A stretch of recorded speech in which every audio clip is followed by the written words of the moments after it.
Her pazartesi 19'da Ehl-i alimi Mehdi Aksu'nun videolarıyla birlikte karşınızda olacağız.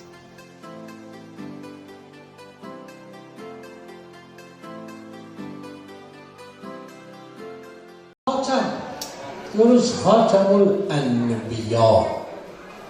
Hatem ne demektir? Hatem Türkçedeki anlamı son. Son peygamber. Hatemul Enbiya, peygamberlerin sonuncusu. Neden böyle diyoruz? Çünkü ayete bakıyoruz. Ahzab suresinin 40. ayetinde buyuruyor ki مَا كَانَ مُحَمَّدٌ اَبَا اَحَدٍ مِنْ رِجَالِكُمْ. O sizden herhangi birisinin babası değil. وَلَكِنْ Resulullah. O Allah'ın Resulüdür ve Hatemen Nebiyyir. Ve peygamberlerin sonuncusudur. Peygamberlerin sonuncusu. Bu son ne demektir?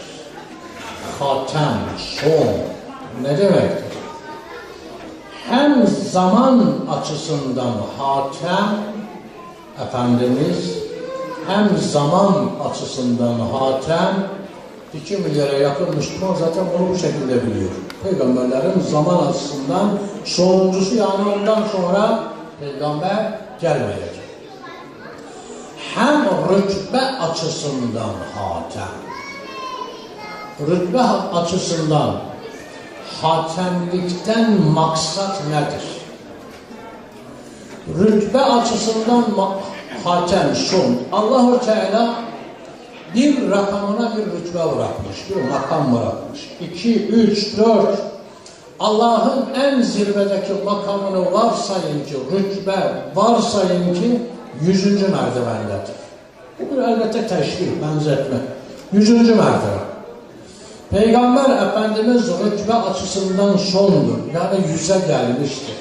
Eğer 101 diye bir makam olsaydı Resulullah 101'e çıkardı.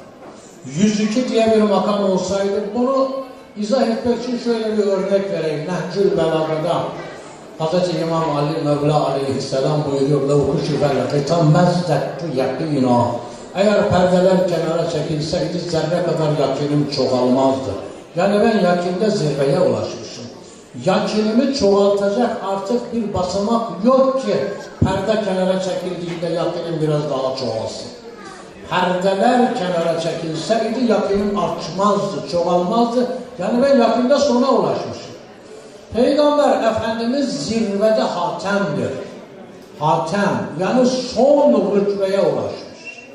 Eğer ulaştığı rütbenin üstünde onun kat etmediği bir rütbe olmuş olsa Peygamberimiz hatem olmazdı.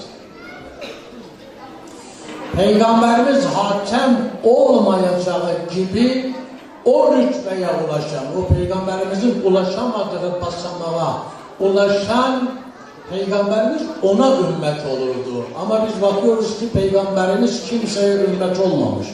Tam aksi herkes Peygamberimize ümmettir ve Peygamberimiz rütbe açısından hatemdir, sondadır, zirvededir.